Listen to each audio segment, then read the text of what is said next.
Well, howdy there. Welcome back to Savage Sullivan Math. Today we're going to continue our work with transformations and we're going to take a look at dilations.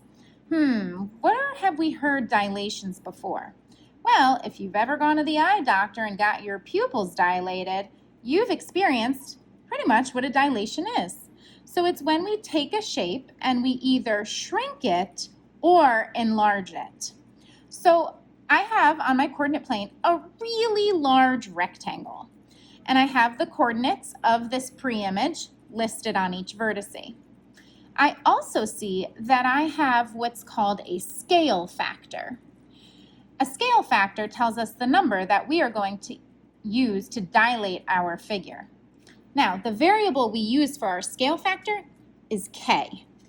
Don't know why it's k, but that's what we use in algebra. So, my scale factor is 1/2, and doing dilations is really simple. All you have to do is take each of your coordinates and multiply it by your scale factor. And doing this keeps the sides proportional, which is really important. So I'm going to go ahead and I'm going to start with my x. Now, x is -4/8. Well, I know that multiplying by 1/2 is really the same as dividing by 2. So this makes my life really easy.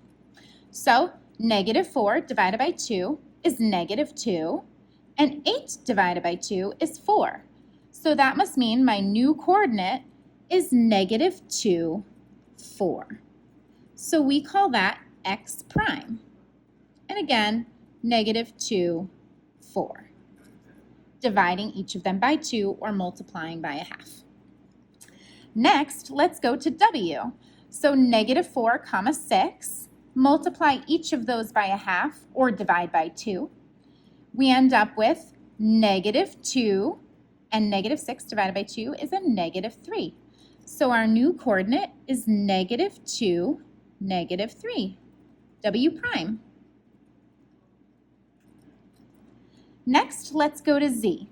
So z is at 4, -6. Multiply by our scale factor of 1/2. So 4 times 1/2 is 2.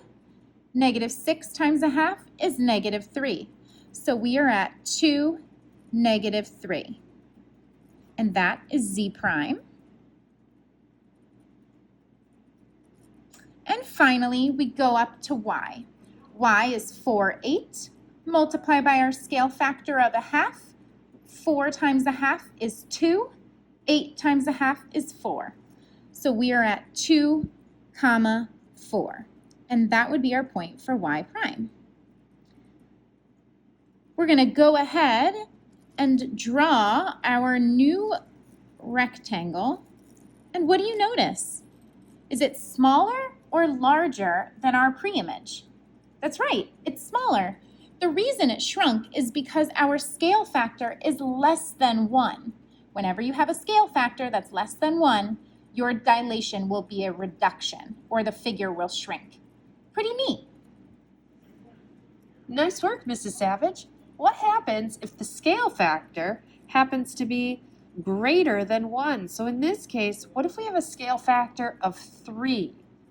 Well, we have our ordered pairs of 0, 2, and 1, 0, and -1, -1.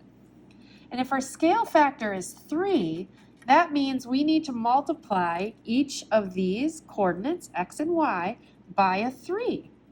So for b prime, since I'm here at the top, 0 times 3 is 0. 2 times 3 is 6. So I'm going to have an ordered pair of 0, 6 right up here. That would be b prime. And then let's go over here to the right. I've got c prime here. 1 times 3 is 3. 0 times 3 is 0.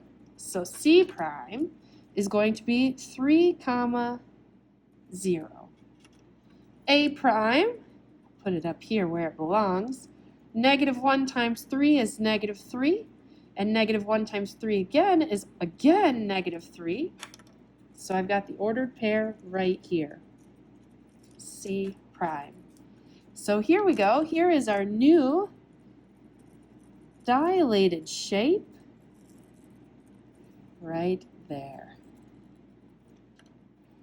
So with a dilation, you can shrink or you can grow. If you found this video helpful, please like and subscribe.